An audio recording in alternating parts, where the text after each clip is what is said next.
está siendo grabada. Les recuerdo que esta grabación se hace con fines académicos, que solo se compartirá dentro de los cursos y para las personas pues, que hacen parte del proceso.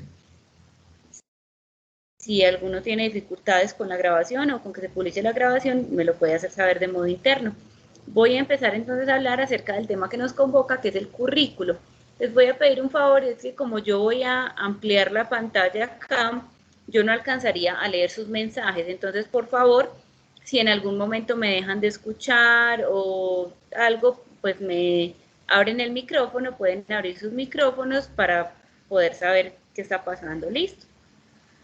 Igual yo estaré volviendo en momentos a la reunión también para mirar si se vinculan otras personas.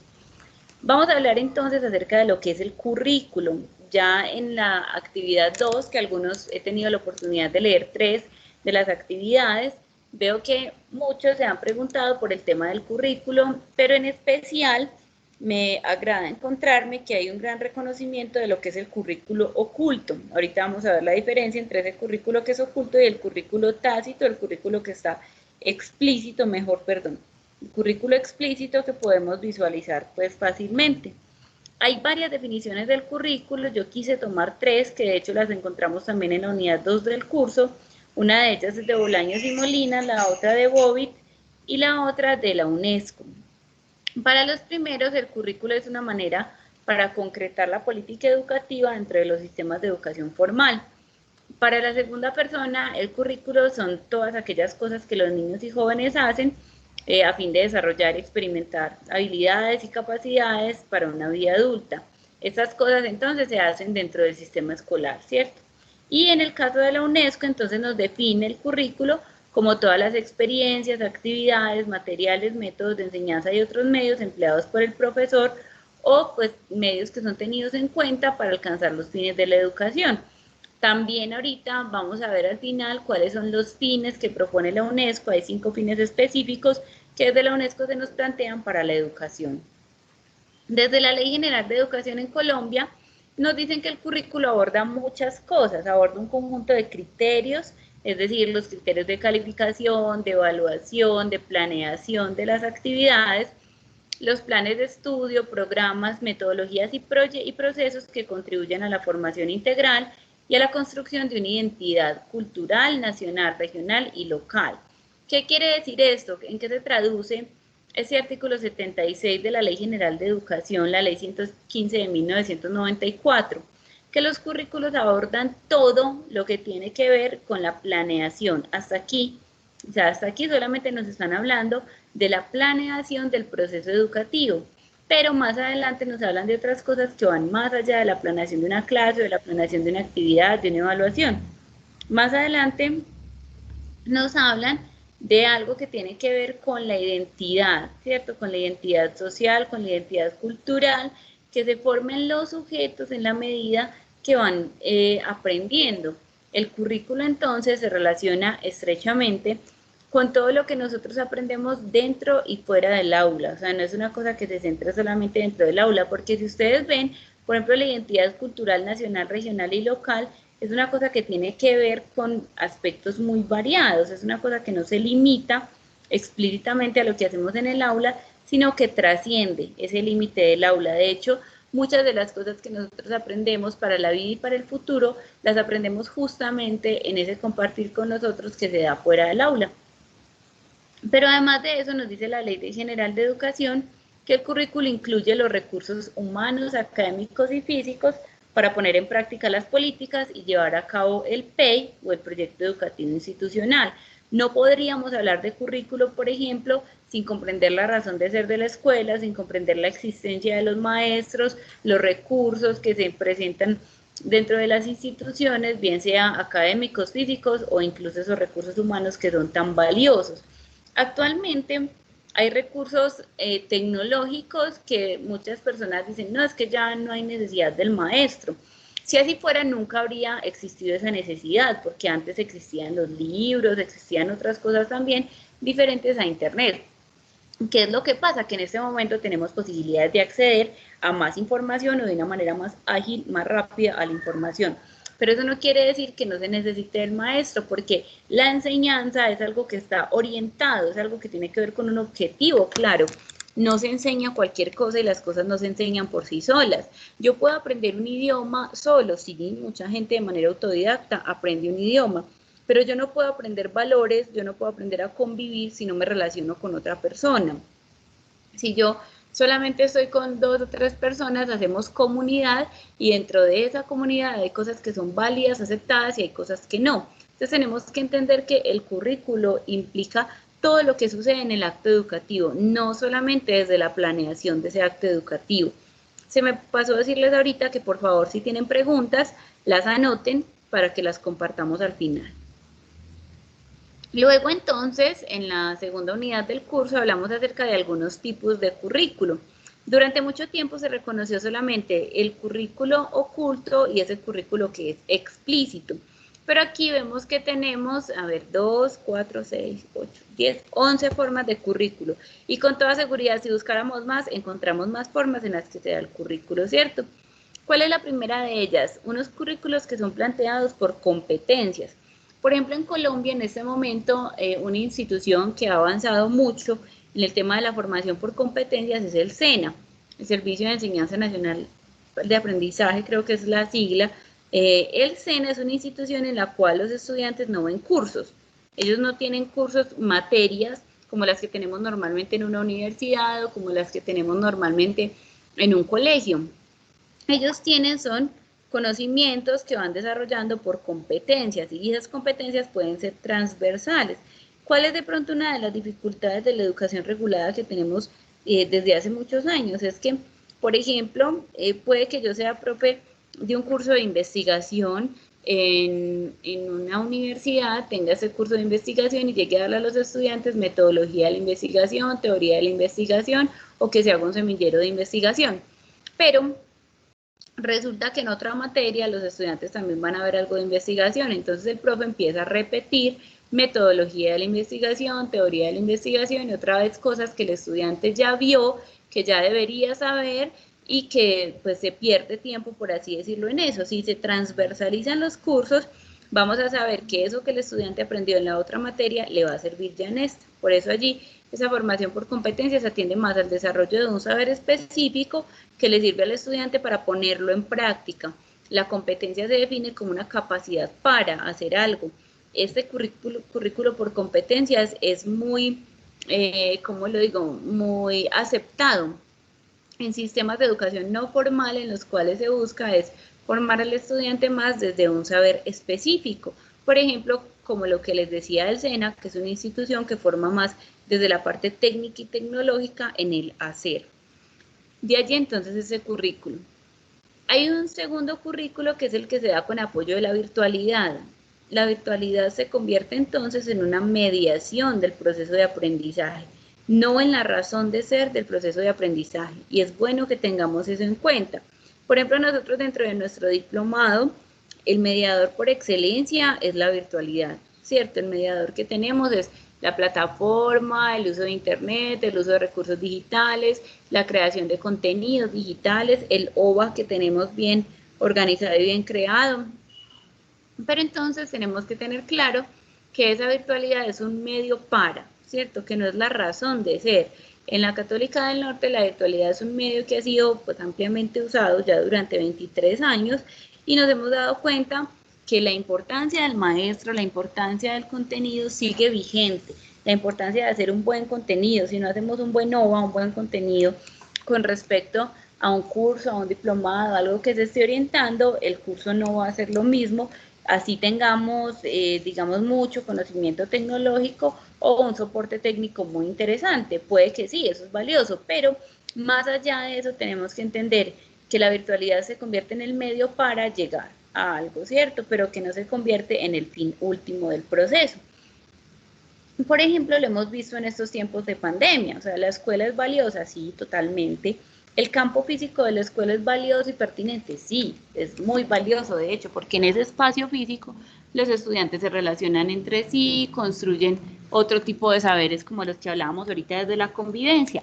Pero si la escuela física no está, el proceso educativo tiene que continuar más allá de ese espacio físico. Por eso allí nos hemos dado cuenta que podemos hacer uso de otros espacios y de otros recursos para llevar la escuela a los estudiantes, que es lo que realmente importa, ¿cierto? También hay un currículo entonces que se da de acuerdo al contexto de los estudiantes. Ese currículo de acuerdo al contexto se relaciona mucho con, o es prácticamente igual al que nos encontramos acá, que es un currículo contextualizado. ¿De dónde sale ese currículo contextualizado o el de acuerdo al contexto de los educandos?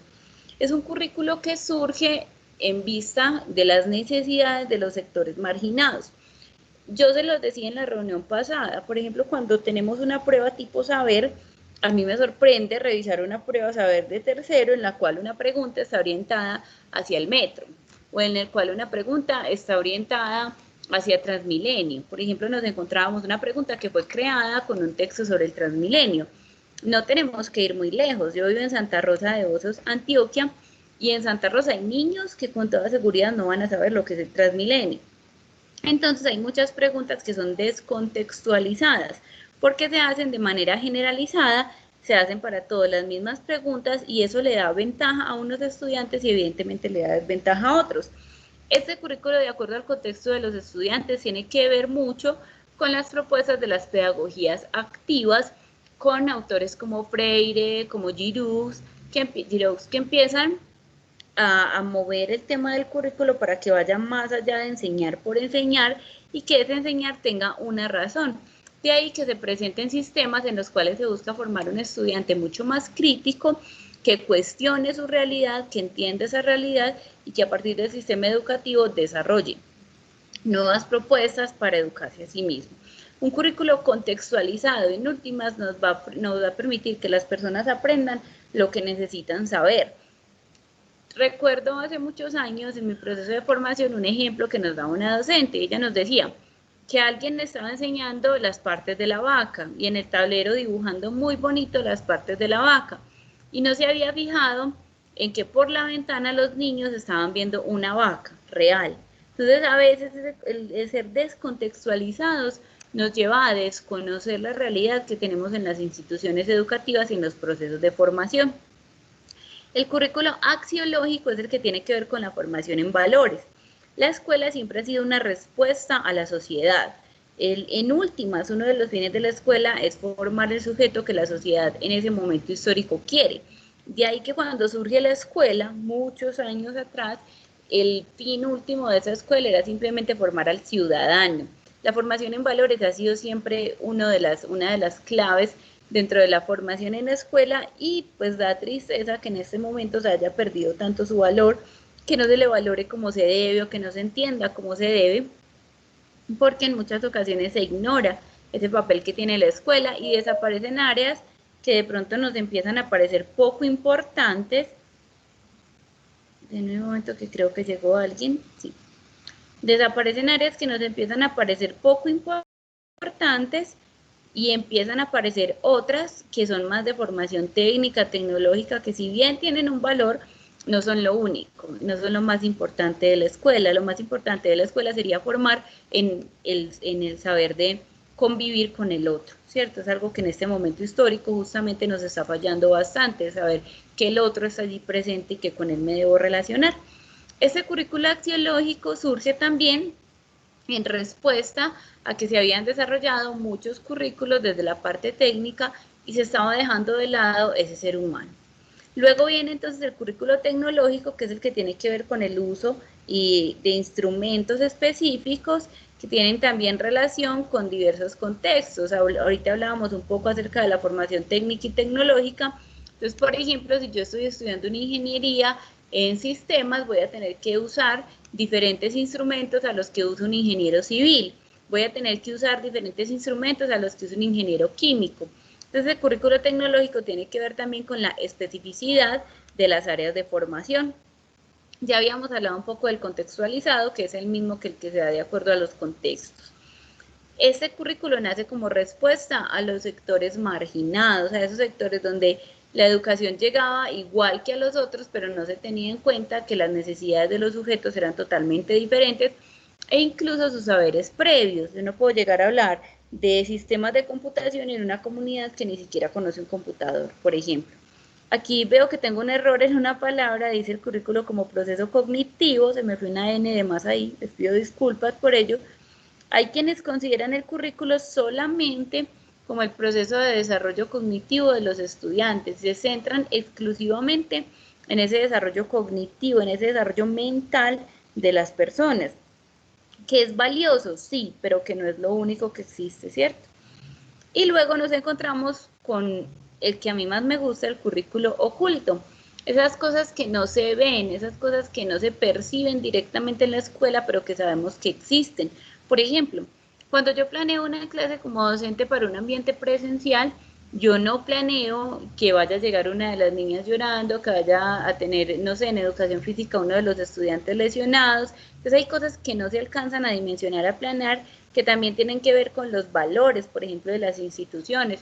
Dentro de la virtualidad, nosotros tenemos unos módulos que están montados, tenemos unos OVAs muy bien desarrollados, pero no contamos con que hay otras cosas que tienen que ver con lo axiológico, con lo social, con lo cultural y que enriquecen el proceso de aprendizaje.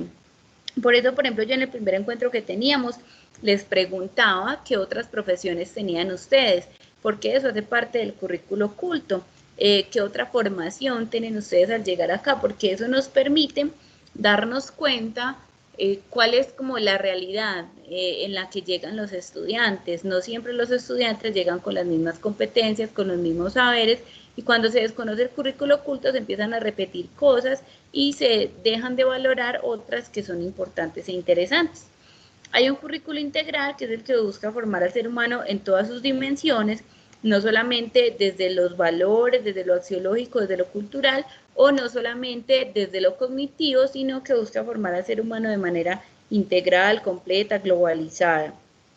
Y hay otro currículo que es el globalizado, en el cual se busca que las personas no tengan dificultades al hacer un tránsito en sistemas educativos. Si nosotros tuviéramos un currículo globalizado, no habría dificultad en que un estudiante de Derecho de sexto semestre de la Universidad X pasara a sexto semestre de Derecho en la Universidad Y. Deberían saber lo mismo los estudiantes de la Universidad X y los estudiantes de la Universidad Y. Es un ideal de la educación, pero todos sabemos que no es así, por muchas circunstancias que tienen que ver con el potencial de las universidades, que tienen que ver con la capacidad investigativa, que tienen que ver incluso con las personas. En el sistema escolar de básica primaria, básica secundaria y media, si un estudiante de tercero del mismo municipio, de grado tercero, se pasa para una institución para otra institución del municipio para grado tercero, va a tener que llegar con dificultades y adaptarse a cambios, porque el grupo que ya viene trabajando lleva un proceso diferente al que él lleva. Lo mismo el proceso con las universidades. En algunas se da el caso de homologaciones, sí, hay materias que pueden ser homologables, pero sabemos que los contenidos y los procesos no son iguales. Entonces, si se atendiera a un proceso o un currículo mejor globalizado, podríamos garantizar que ese tránsito sea mucho más armónico entre instituciones. Y finalmente se presenta un currículo que reúne casi que todo lo anterior y es un currículo que responde como modelo pedagógico. En este entonces se tiene en cuenta qué, cómo y para qué. ¿Qué ocurrió? ¿Qué ocurre? ¿Qué se busca? ¿Qué ocurre dentro del sistema escolar? Dentro de la escuela, entendida esta desde el proceso de formación en la primera infancia hasta el proceso de postdoctorado. O sea, ¿qué ocurre en el proceso educativo? ¿Cómo queremos que ocurra y para qué? Es importante tener en cuenta ese para qué. Muchas veces los maestros sabemos qué vamos a enseñar, sabemos cómo vamos a enseñarlo, pero nos preguntan para qué y nos quedamos como que no sé, ¿cierto? Entonces yo sé que quiero dar una clase de música, sé que quiero dar una clase de un instrumento X, entonces voy a dar una clase de flauta, listo, ahí tengo el qué. ¿Cómo? Todos los estudiantes van a llevar una flauta, les voy a explicar el proceso de lectura del pentagrama, vamos a hablar acerca de cómo se toca una flauta, cuáles son las notas musicales dentro de la flauta, listo, tenemos el cómo. Pero cuando nos preguntan el para qué, si es para que él ejerza eso más adelante, si es para que disfrute, si es para que aprenda simplemente a tocar un instrumento, allí es donde nos cuestionamos más, incluso porque puede que dentro de una aula de clase diversas personas tengan diversos para qué. Puede que alguien esté estudiando un programa de ingeniería porque quiere hacer desarrollos en ingeniería en sistemas, porque quiere hacer desarrollo de software, o puede que una persona esté haciendo la misma ingeniería porque se quiera dedicar al soporte técnico. Entonces el para qué de la educación es una cosa que nos tenemos que preguntar de manera permanente. Además de eso, entonces aquí nos encontramos una gráfica que resume de alguna manera lo que hemos hablado. Esta gráfica es adaptada de Subiría-Samper. Miguel de Subiría nos presenta como un ciclo que no se puede soltar ninguna de las partes y que es un proceso, como bien lo decía ahorita, cíclico, en el cual hay una relación directa entre cada uno de los anteriores con los siguientes. Dice, ¿a quién enseñar? ¿Qué debemos tener en cuenta al momento de enseñar? Primero, ¿a quién le vamos a enseñar?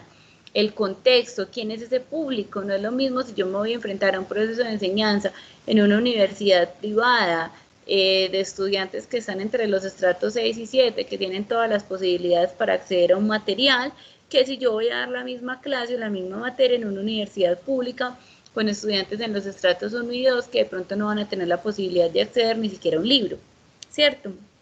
Entonces tenemos que tener en cuenta a quién le estoy enseñando. ¿Para qué? Lo que les decía ahorita, ¿con qué fin les estoy enseñando? Muchas veces se cae en ese currículo cognitivo en el cual solamente se enseña algo por enseñarlo y ya.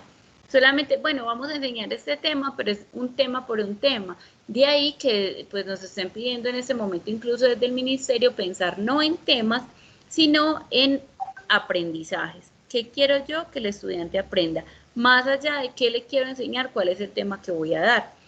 Para eso entonces tenemos que tener en cuenta los contenidos, el qué enseñamos, qué fin tienen esos contenidos, para qué se enseñan esos contenidos, ¿cierto? ¿Qué tipo de contenido le estoy presentando al estudiante? O si es solamente como por rellenar un espacio, por cumplir con un proceso, o si de verdad esos contenidos tienen una buena finalidad. ¿Cuándo enseñamos? ¿En qué momento? Por ejemplo, dentro de la virtualidad se dan estudiantes autónomos que usan sus tiempos, usan sus recursos, entonces ahí tenemos que tener en cuenta que el tiempo ya pasa a ser 24/7 para el estudiante, porque él verá en qué momento estudia, pero que también hay que regular unos tiempos de atención docente, por ejemplo. Entonces hay que tener en cuenta los momentos de enseñanza que pasan a transformarse dentro de los ambientes virtuales de aprendizaje. Y allí está relacionado estrechamente con el cómo enseñamos, cuáles son las estrategias metodológicas que usamos para llegar al otro, para llegar a ese estudiante con el cual me estoy relacionando. También se nos presenta ya en la unidad 3 algunos tipos de aprendizaje. No quiere decir que estos sean los únicos, son muchos, hay varios tipos de aprendizaje. Aquí solamente vamos a conocer un poco sobre ellos a vuelo de pájaro. Tenemos un aprendizaje colaborativo que es importante diferenciar del aprendizaje cooperativo. Cuando yo coopero es cuando entre varias personas ponemos nuestra parte para que algo funcione. Entonces vamos a armar un carro y usted pone las llantas, usted pone la cojinería, usted se encarga de la parte física del carro, ¿cierto? Cada uno hace un pedacito. Eso sería un trabajo cooperativo, en el cual cada uno pone un pedacito para que se logre un objetivo, que es diferente al trabajo colaborativo y que es al que le debemos apuntar. En ese trabajo colaborativo tenemos que tener en cuenta que todos llegan a un mismo fin, pero todos saben para dónde van. Todos tienen claras cuáles son las metas, y hay metas que son individuales y hay metas que son grupales.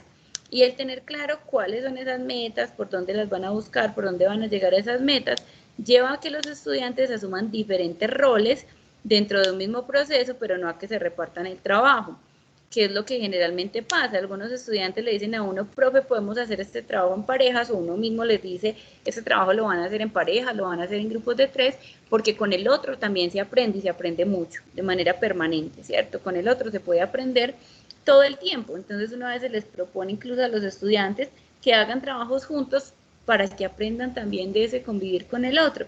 Y lo que hacen es que usted hace la pregunta 1, usted hace la 2, usted hace la 3, yo hago las conclusiones y nos juntamos todo eso. Y va uno a leer y las conclusiones nada que ver con la pregunta 1, la pregunta 2 y la pregunta 3, porque lo que hicieron fue repartirse todo el trabajo, ¿cierto? Entonces el trabajo colaborativo implica que los estudiantes definan esas metas comunes y que al definir esas metas comunes puedan trabajar de manera ordenada para llegar a un mismo fin.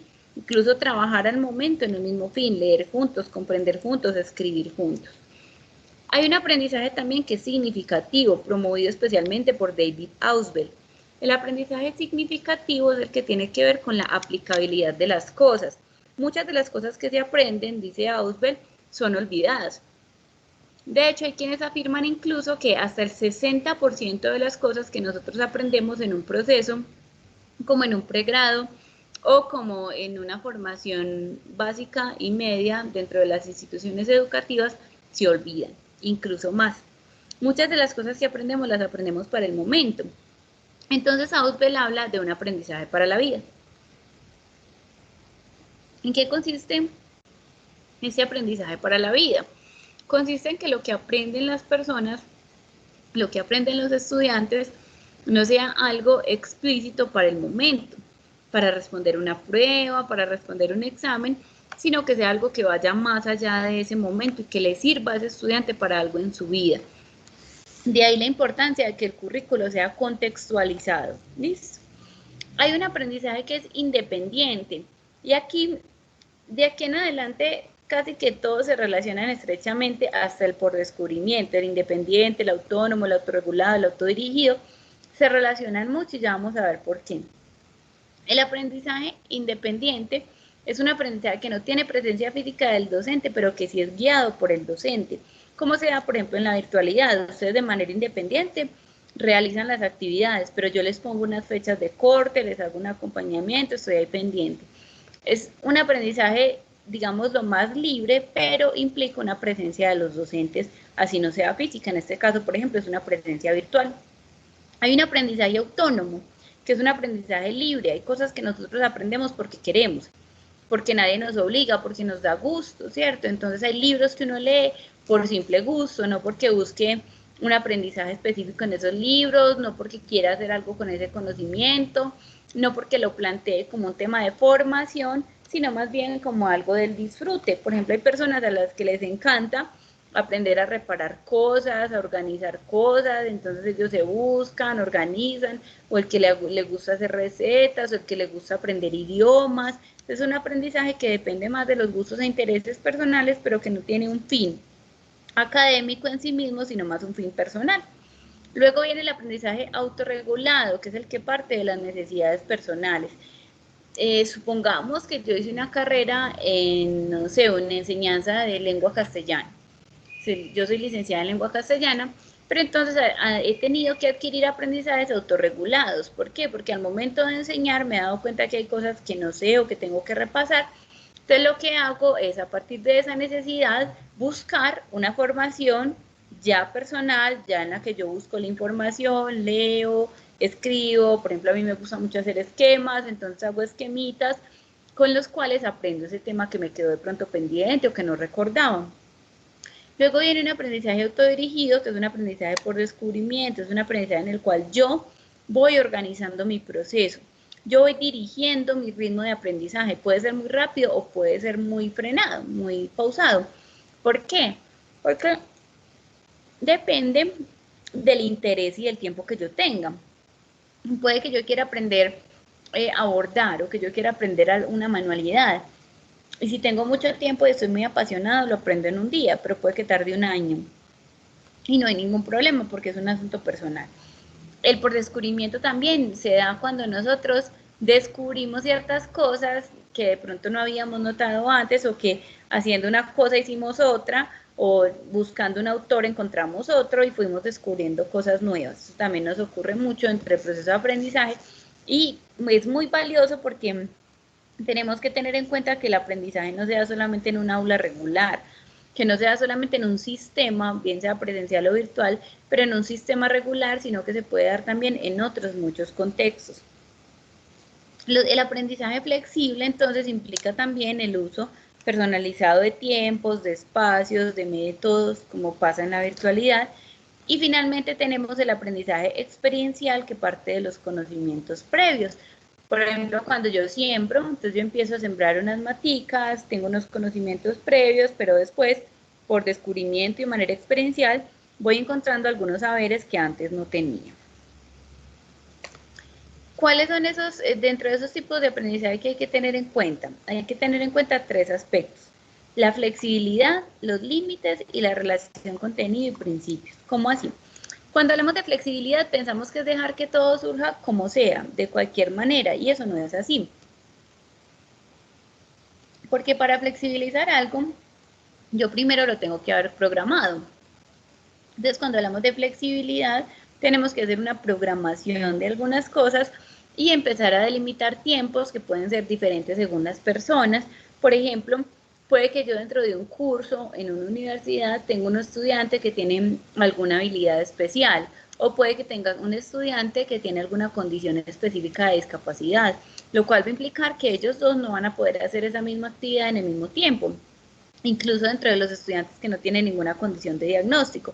Dos estudiantes que aparentemente son iguales, puede que por interés, puede que por sus tiempos, puede que por muchas situaciones no lleguen a hacer el trabajo en el mismo tiempo. Entonces la flexibilidad nos invita también a acomodarnos o acomodar las circunstancias a los diversos tipos de personas que nos encontramos en los espacios. Sin embargo, es necesario poner límites. Si yo a ustedes les dejo todas las actividades abiertas hasta el fin del curso, yo sé que va a haber algunos que me van a entregar las actividades, las 3, el último día del curso. Cuando yo pongo límites, tengo la posibilidad de guiarlos a ustedes un poco para que vayan haciendo esas actividades, y tengo la posibilidad de hacer devoluciones que pueden servir para las próximas actividades. Hacer una realimentación que al aplicarla les va a servir a ustedes para mejorar las próximas actividades. Entonces, si bien un proceso educativo es flexible, también es claro que un proceso educativo tiene que tener ciertos límites, que tiene que tener ciertas normas, como hablamos, por ejemplo, de las reglas de juego.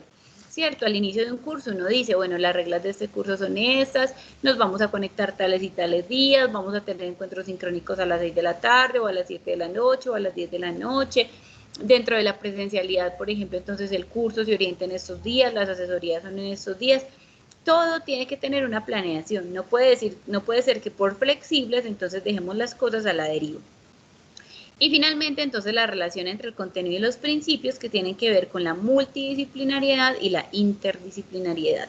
Esto es la educación desde múltiples disciplinas que se relacionan, que se conectan entre sí, y la relación entre ellas, no solo enseñar diversas disciplinas, sino saber que entre esas diversas disciplinas puede haber una relación. Ahora pasamos entonces a la parte final de la unidad 3, que son los modelos pedagógicos. Dentro de esos modelos pedagógicos vamos a ver 5 modelos que son fundamentales dentro del hacer, ¿cierto? Dentro del hacer educación. ¿Son los únicos? No. No, tenemos muchísimos más modelos, pero estos son como los principales o los fundamentales que vamos a encontrar dentro del curso. ¿Listo? Primero tenemos el modelo de escuela nueva y el modelo de escuela activa. El modelo de escuela nueva nació en Colombia, solo que aquí inicialmente se tuvo pues como un poco de miedo, de temor a usarlo, y por eso empieza a usarse en otros países, específicamente en Europa. Pero de allí surgen las pedagogías activas. ¿Qué buscan las pedagogías activas?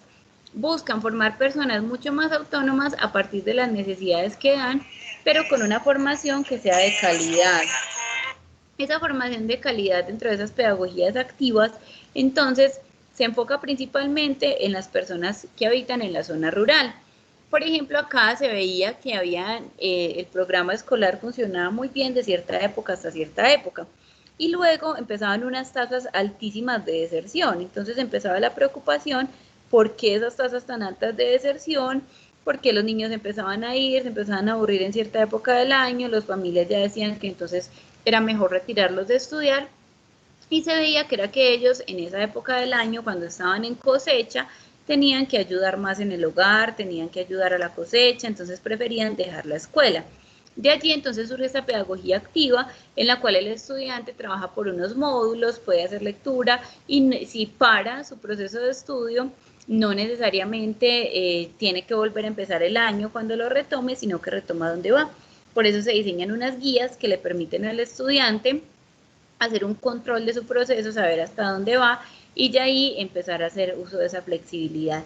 Allí lo que les decía, o sea, hacer uso de la flexibilidad no es solamente decir, bueno, cada cual haga lo que quiera, sino dar una ruta para adecuarse a lo que cada uno necesita. ¿Listo? se centra en el autoconocimiento y los estudiantes desarrollan muchas destrezas, aunque también pues tiene sus contras, pero finalmente pues se ve que son estudiantes que desarrollan mucho la capacidad crítica, la capacidad lectora, que desarrollan mucho la capacidad de estar en contacto con el otro a partir del texto, de asumir una postura frente a ese texto, de descubrir el aprendizaje y de crear aprendizaje a partir incluso de sus talentos, de no estar esperando que el docente sea el que oriente el proceso, sino que puede avanzar. Entonces puedo tener en un aula un niño que vaya en un tema y otro niño que ya va más avanzado o pues otro que todavía le ha costado un poco, incluso puedo generar un trabajo de apoyo entre los estudiantes. Tenemos un modelo tradicional, la escuela tradicional, el activismo, en ese prima la formación del carácter, la individualidad y la disciplina, y hay una relación vertical entre el maestro y el estudiante. En este anterior es una relación horizontal.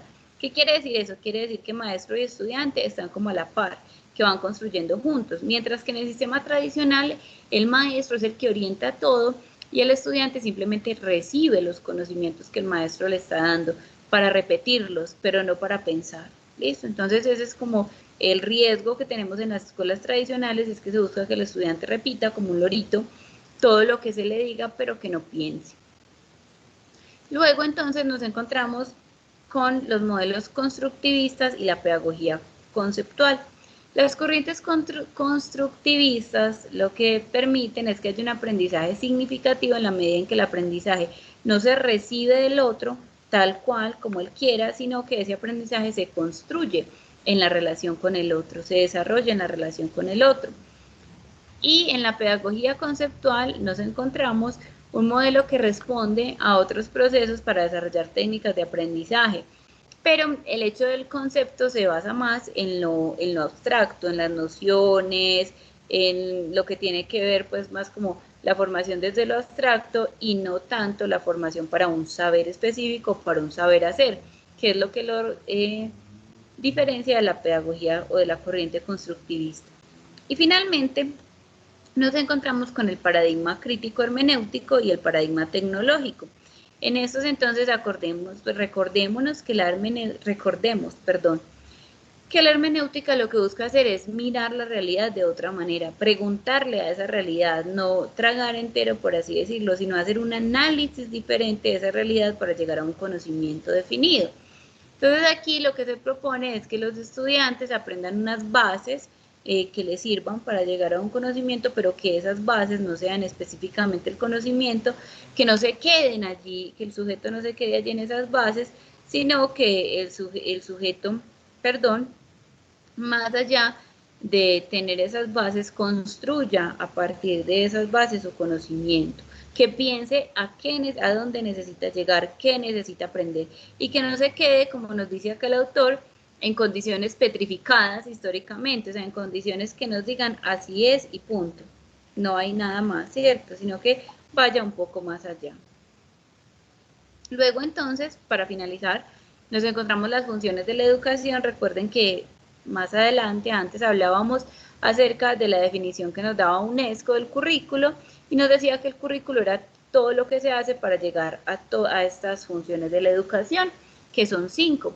La primera función que tiene la educación es ser un laboratorio de ideas, donde se parta de la pregunta del estudiante, donde veamos qué quiere aprender el otro, qué necesita aprender el otro, y que no solamente lleguemos a decirle esto es y punto, como a vaciar conocimientos dentro de alguien que necesita adquirirlos y ya, sino que se parta de esa pregunta, se parta de esa necesidad que hay, de ahí la importancia de reconocer el contexto.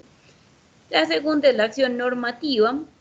Hablábamos entonces de que la educación se centra también en lo que la sociedad quiere en determinado momento histórico para sus sujetos, entonces allí también hay que enseñar desde la norma, ¿cierto? Incluso desde los valores.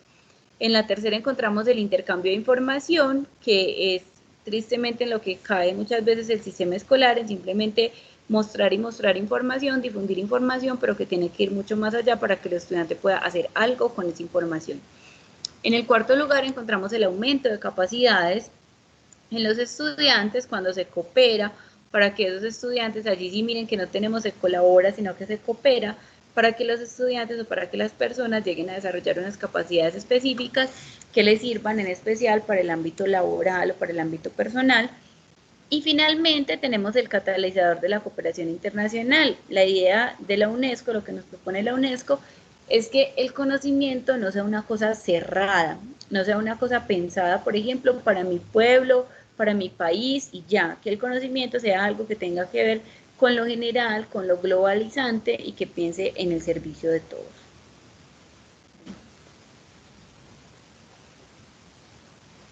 Les agradezco entonces que me hayan escuchado en este espacio y pues los escucho si tienen alguna pregunta.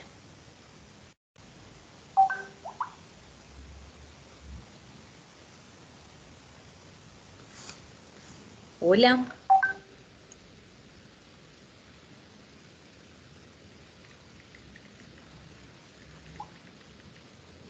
Hola. Hola, profe, buenas noches. Marta Hola, tiene la mano levantada. Sí, buenas perdón. noches. Perdón. Bueno, me estaba hablando María Camila. Buenas noches. Entonces, le vamos a dar la palabra a Marta, que levantó la mano, y luego seguimos con María Camila. ¿Listo? Gracias, profe. Yo tengo más que una pregunta, pues es como, primero tuve muchísimas confusiones en el momento de estudiar de manera autónoma la actividad y pues realizarla. Me estoy dando cuenta de que tengo como un error en el desarrollo de la actividad y tengo una confusión con respecto al tema del currículum, porque pues la universidad que yo escogí maneja como un modelo pedagógico dual, que es el estudio, pues, que manejan la teoría y la práctica, la teoría en la universidad y la práctica en empresas. Ellos como que estudian 3 meses y van a una empresa y toman prácticas otros 3 meses como para complementar la educación.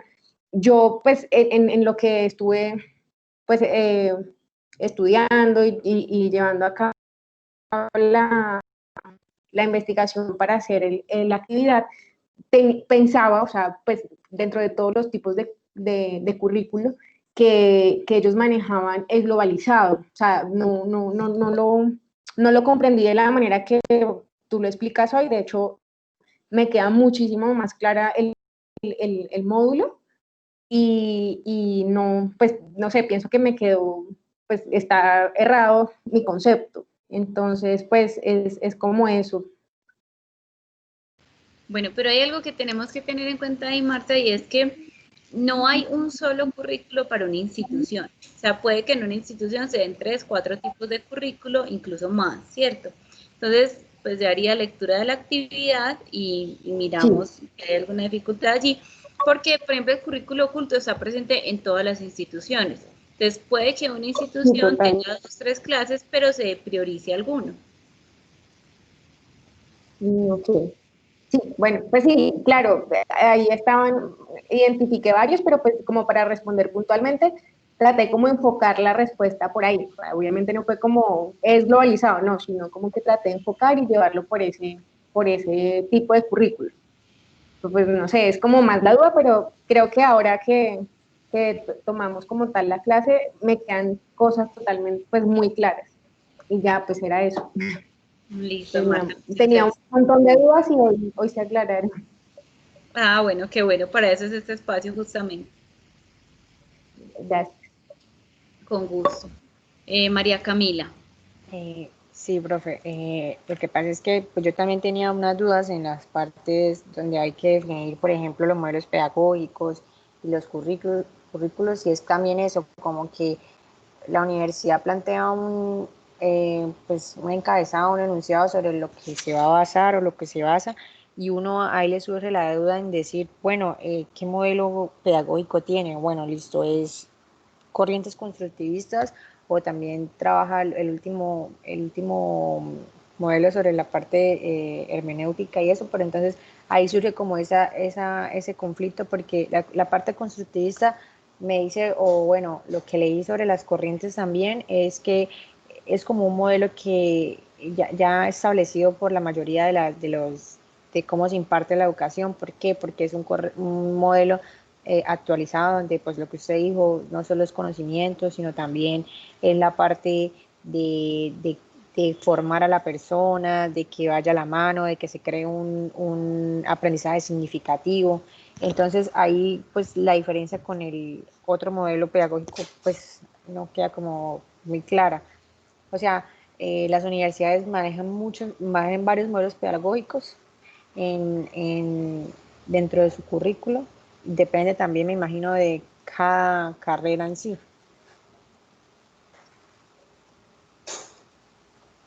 Es que eso fue como lo que, por ejemplo, la universidad que yo analicé, ella decía eso, ella como que el currículo en general satisface los siguientes, pues habían como se desglosa mucho los currículos como por facultades. Entonces ahí no entendí muy bien. Aló, ¿estoy bien? ¿Me escucha? Hola. Ya Sentimos. había hablado, hace rato estaba hablando con el micrófono cerrado. Qué pena, Camila. Normalmente las instituciones le apuntan a un currículo, ¿cierto? Le apuntan a Sí, un tipo específico, a un modelo, perdón. Pueden tener diversos tipos de currículo, pero le apuntan a un modelo de educación específico. Entonces, por ejemplo, los programas técnicos y tecnológicos, la formación para el trabajo y el desarrollo humano, que es la que nosotros vemos que se dan en esos programas específicos de técnicas, tecnologías, los MOOCs también, es una formación que es más constructivista, porque es para que las personas aprendan haciendo. Pero también se encuentran otros tipos de currículo, desde la parte de modelos, me estoy enredando con las dos palabras, de modelos, por ejemplo, si hay un modelo constructivista, un modelo sociocrítico, un modelo de pedagogía desde las pedagogías activas. ¿Qué pasa? Que hay programas que implican un cambio del currículo institucional y un cambio del modelo pedagógico institucional. ¿Por qué? Porque, por ejemplo, puede que en una misma universidad tengamos una ingeniería civil en la cual los estudiantes tienen que aprender sistemas de medición, tienen que aprender algunos aspectos relacionados con la carrera, pero que también tengan música. Entonces va a ser obviamente diferente el método con el que se va a enseñar música, que es algo que se enseña más desde el hacer, al método con el que se va a enseñar una ingeniería, que es algo que tiene que ver más con el concepto, con lo cognitivo. ¿Sí me hago entender? sí. Pero entonces, como tal, pues lo que analicé, porque pues yo también leí otras universidades, las universidades no van a decir, no, nosotros manejamos el modelo al pie de la letra, o manejamos el tipo de aprendizaje de esta manera. O sea, no, ellas abarcan como su descripción general y ahí es donde uno tiene que pues aplicar eso. Entonces, pues a mí me pareció la actividad muy buena, aunque pues fuera sido así como antes la explicación y después la actividad. Sí, Porque pues caigo en cuenta en este momento de esa dificultad. sí, Para la próxima programaré antes la clase y pues la tenemos para el 14, pero la voy a ampliar un poquito más la actividad de modo que alcancemos a tener antes la clase y luego la actividad. sí, sí, porque pues siempre hay una como también en tipo y modelo, entonces también surge como surgió, porque ya quedó claro, pero me surgió también bueno, el tipo y el modelo, entonces, pero listo, profe, gracias. No, con mucho gusto, gracias a ustedes.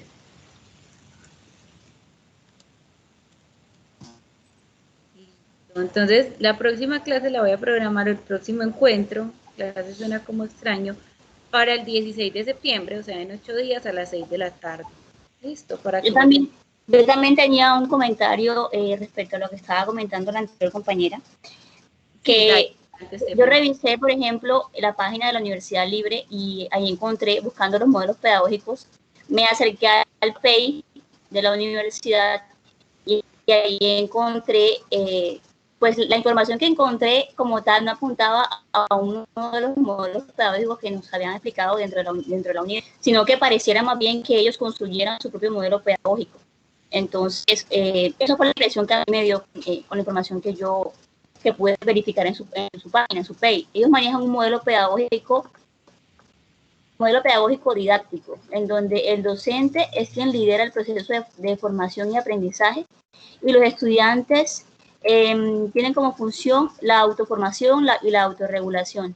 Entonces yo tratando como de identificar ese modelo pedagógico, además de las otras cosas que describen en su page, que explican este modelo, lo traté como que identificar dentro de los que nos suministraron, y yo dije, bueno, así ellos hacen una combinación, ellos mismos construyen el modelo pedagógico que quieren, con el que quieren trabajar.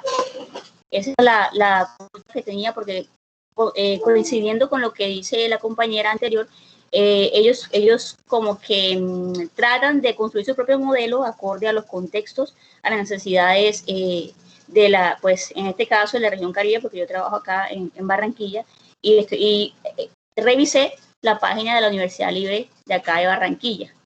Entonces, quería como aclarar esa parte, porque efectivamente el modelo que ellos allí relacionan no se apega al pie de la letra a lo que consultamos, a lo que estudiamos. Ese era mi aporte que quería hacer. Gracias, Stephanie. Ese comentario me hace pensar también en algo, y es que algunas universidades plantean su propio modelo, pero miremos algo, y es que parten de lo que ya existe. Entonces, por ejemplo, según lo que nos contabas, es un modelo que se relaciona mucho con las pedagogías activas, ¿cierto? Con el modelo pedagógico activo, donde el docente guía, orienta, pero el estudiante es responsable, como lo que pasa en la escuela nueva, donde el docente es el que guía, el que está orientando, pero el estudiante es responsable de su proceso.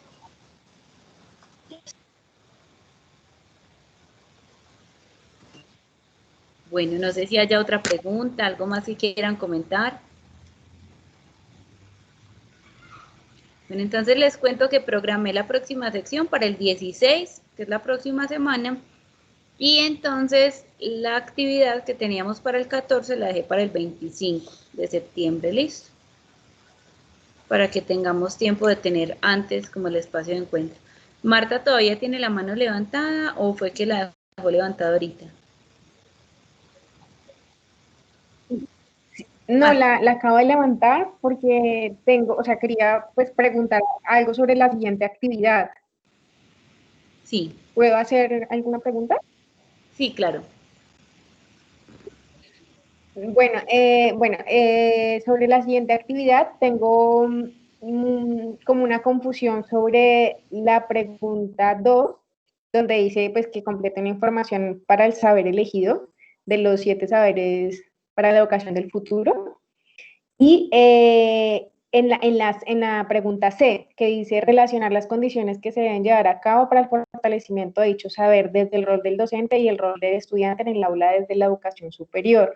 No encuentro la manera de desarrollar ese punto, no sé cómo podría, me gustaría, profesora, que usted como que me guiara un poquito para poder comprender cómo es, porque le he dado vueltas y vueltas y no logro encontrar cuál es el punto de la pregunta. Entonces ahí vemos que las preguntas A, B y C iniciales están relacionadas entre sí. Primero entonces vamos a escoger uno de los 7 saberes para la educación del futuro que nos plantea, se nos plantea en el documento de INESDOC que tenemos allí. Son saberes planteados por Edgar Morin, ¿cierto? Entonces vamos a escoger uno. Luego vamos a resumir más o menos lo que dice ese saber, describir a qué se refiere, en qué consiste ese saber específico que hemos seleccionado, contar de qué trata ese saber según lo que nos dice el autor en este documento que nos encontramos de la UNESCO, en el libro que nos presenta de la UNESCO. Entonces supongamos que lo que yo escogí fue los principios de un conocimiento pertinente. Entonces voy a hacer como el resumen de en qué consisten esos principios de un conocimiento pertinente. Luego entonces voy a relacionar esos principios que nos dice Edgar Morin que debe tener un conocimiento pertinente con el rol del docente, o sea, la función que tiene el docente dentro del proceso del aula de clase, el rol del estudiante dentro de su proceso de formación, ¿cierto? y cómo se puede potenciar ese rol del estudiante y del docente dentro de la educación superior a partir de ese saber elegido. Entonces, si por ejemplo yo lo quiero hacer específicamente sobre la educación virtual, entonces voy a tener que hablar, nos dicen que los principios de un conocimiento pertinente son el contexto, lo global, lo multidimensional, lo complejo y otros principios que nos plantea él allí dentro del segundo capítulo del libro. Entonces yo lo que voy a hacer es decir cómo se puede, dentro del contexto universitario virtual, por ejemplo, si fuese el caso que yo tomara, cómo se puede mejorar o cómo se puede fortalecer el uso de ese principio. Ok, profe, muchísimas gracias. Y con respecto a la pregunta, bueno, de la pregunta 3, ¿la C y la D son a partir de lo que, de mi punto de vista, o porque no, pues no, la pregunta no está relacionada como tal sobre el video, sino como más amplia, pero pues quería como que eso quedara claro. Sí, Dice porque de qué manera se ha favorecido la formación del ser en tiempos de la pandemia, pero pues obviamente en el video no es, pues, o sea, no es algo como responda literal, no sé si es desde el punto de vista de uno, la C y la D. sí, el video es más como un detonante, ¿cierto? Es como una iniciativa. El video es un detonante para que nosotros ya pensemos sobre educar en tiempos de pandemia, que es algo pues bastante actual. Entonces lo que tendríamos que hacer es ya a partir de lo que el video nos muestra, ir más allá para pensar nosotros en nuestra propia respuesta, también entendiendo el contexto en el cual nos movemos. Ok, perfecto. Era solo eso y pues ya el resto quedó a la espera de la explicación del siguiente módulo, que es muy interesante. Muchas gracias. Listo, Marta, muchas gracias. Bueno, no sé si haya más preguntas o si damos por finalizado el encuentro. Por mi parte no hay más preguntas, profe. Bueno, voy a detener entonces la grabación.